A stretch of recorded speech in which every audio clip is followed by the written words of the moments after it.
নমস্কার সকলকে। Hello everyone, আজকে আমরা আলোচনা করব নেক্সট ম্যাগাজিন, সেটা হচ্ছে scrutiny, SCRUTINY, scrutiny a quarterly review.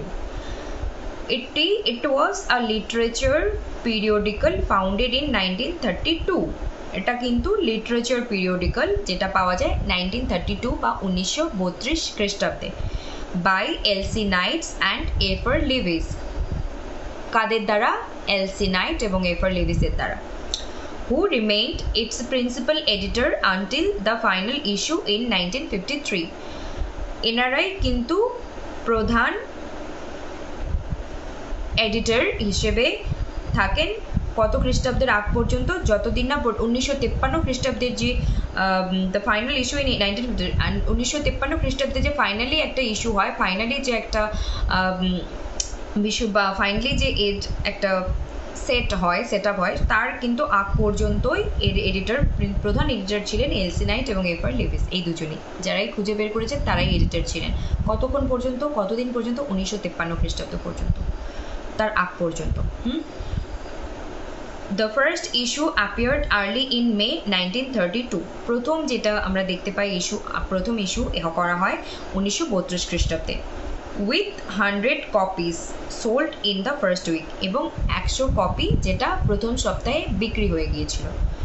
With subscribers including, কিছু আমরা সাবস্ক্রাইবারও দেখতে পাচ্ছি কীরকম, T.S. Eliot, George Santayana, R.H. Tawney and Aldous Huxley.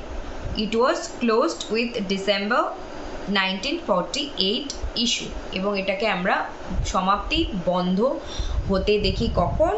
1948 ইস্যুতে।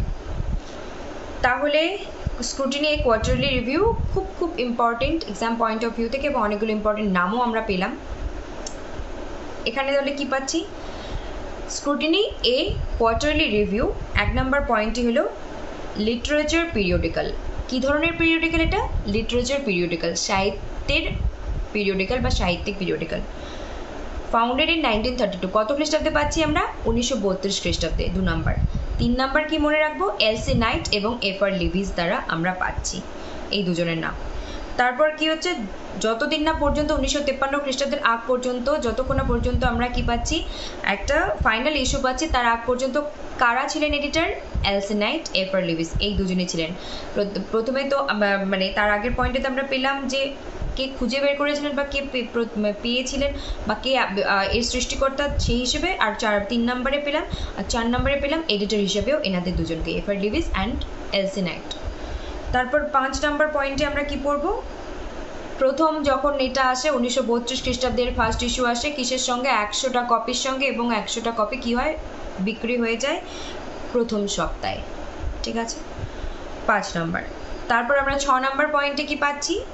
যেখানে পাচ্ছি উইথ সাবস্ক্রাইবার ইনক্লুডিং, মানে সাবস্ক্রাইব, যেমন আমরা এক্সাম্পল এখন আমরা রিয়েল লাইফে আসতে হচ্ছে, আমরা ইউটিউব চ্যানেল খুলে থাকি, সাবস্ক্রাইবার আপনারা, যেমন আমাদের এই চ্যানেলের সাবস্ক্রাইবার আপনারা।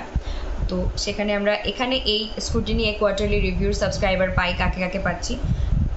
6 নম্বর পয়েন্টে টি.এস. ইলিয়টকে, জর্জ সত্যানাকে, R.H. Tawney, TAWNEY টনেকে অ্যান্ড আল্ডাস হাক্সলেকে। এই 4 জনের নামকে মনে রাখতে হবে এই 6 নম্বর পয়েন্টে সাবস্ক্রাইবার হিসেবে। আর 7 নম্বর পয়েন্ট আমরা পাচ্ছি it was closed with December 1948 issue, এবং এটা সমাপ্তি হয়, এন্ড হয়, শেষ হয় কবে? ডিসেম্বর 1948 ইস্যুতে। ইস্যুটা যখন আসে 1948 তখনই সমাপ্তি হয়। 7টা পয়েন্ট মনে রাখতে হবে, প্রত্যেকটা ইম্পর্টেন্ট। আরেকটা এক্সট্রা পয়েন্ট আমি এখানে বলবো, সেটা হচ্ছে যে এফার লিভিস, এবং এফার লিভিসকে স্পেশালি ওনার প্রচুর লেখা আছে, ওনাকে একটু গুগল করে নিয়ে খাতায় পয়েন্ট করে লেখা, কারণ এনার বিভিন্ন ইম্পর্টেন্ট ওয়ার্ক রিপিটেডলি এসেই থাকে, একটা না আরেকটা লেখা নিয়ে। এলসি নাইটের তুলনায় এফার লিভিস বেশি ইম্পর্টেন্ট আমি বলবো এই ক্ষেত্রে, এবং অবশ্যই এলসি নাইটকেও একটু দেখে রাখা ভালো। তাহলে আজকে আমাদের আলোচনা হলো scrutiny a quarterly review. Next দিন আমরা আরও আলোচনা করব। প্রায় শেষের দিকে চলে এসেছি, আরও বেশ আর কয়েকটা 4-5টা আলোচনা হয়ে গেলে এই এক্সাম পয়েন্ট অফ ভিউ থেকে, এবং এই ম্যাগাজিন, জার্নাল আর পিরিয়ডিক্যাল যাই আমরা বলে থাকি না কেন, এই বিষয়টা হয়ে যাবে।